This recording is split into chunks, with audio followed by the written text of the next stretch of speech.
My family, me and the boys and my dad and my brother and all of us, we go fishing every year back to Wisconsin. And we are a catch and release family. So we catch the fish and we let them go. Mainly because fish is a horrible food. We talked about this last week. We all know this. It's horrible. I say horrible. No. It's so people. I say that to people. They go, "Are you saying you're not going to have fresh fish?" I go, It's so sad that this bottom of the food chain food is so delicate that it has to be fresh to even be halfway enjoyable. Right? You've never been in a restaurant and you're like, okay, now with the steak, is the cow fresh? How fresh is that cow? Right? And then that last week, people I walk by, they're like, I love fish. I'm like, no, you don't. You tolerate it. That's all that it is.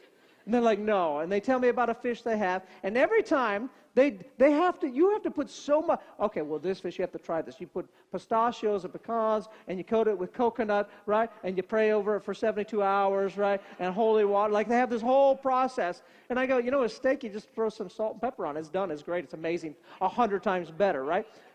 Just giving you facts all the. So we catch and release, but this is the first year that, right? They're like, we should just cook it and eat it.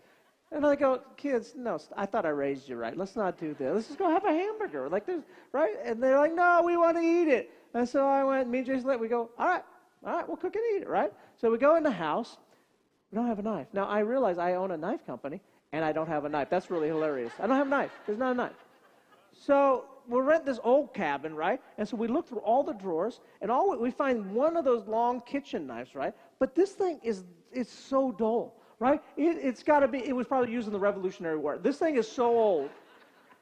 But no, it's a knife, right? It's a knife. It's meant to cut. So I grab the fish, put it on the cutting block, and I'm humane. Like, I want to make this as quick and as painless as I can for the fish, right? And so I'm just going to, real quick, just cut the head and just be done with it, right? So I got the fish, right? And all the kids, everybody's gathered around, and I go like this. I go like that, right?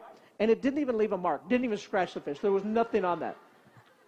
And I go, okay, well, I got to kind of maybe saw it real quick. Just, how you saw it? So I just took it, and I went like this, but it's not. And then I started going really fast with that thing, and like smoke is coming up, right? And I didn't know this, because fish, I've never heard a fish make a sound. I didn't think they could make a sound. And the fish went, ow. And I looked, and Peyton's all, the fish just said, ow. I was like, I don't know I don't think it can say ow. It has no vocal cords. Peyton's like, Daddy, stop. Get it fast. Do it fast. So I go, fine. So I raise the knife like this, and I come down on it, right? I'm just going to chop. I'm just going to do dough. And I just hits the top of it, right? It didn't break the skin. It just hit the top, and the fish went, ow. Well, now all the kids are like, oh, my gosh, you're hurting the fish. So I took it up like a samurai, as far back as I could, and I went down as hard as I could. And this time it just hit it so hard, and the fish went, ah! And like a little cricket flopped out of his mouth. Kids are crying, like they're screaming. I'm torturing this poor little fish. Now it's just got an indent on its head. That's all it has, an indent.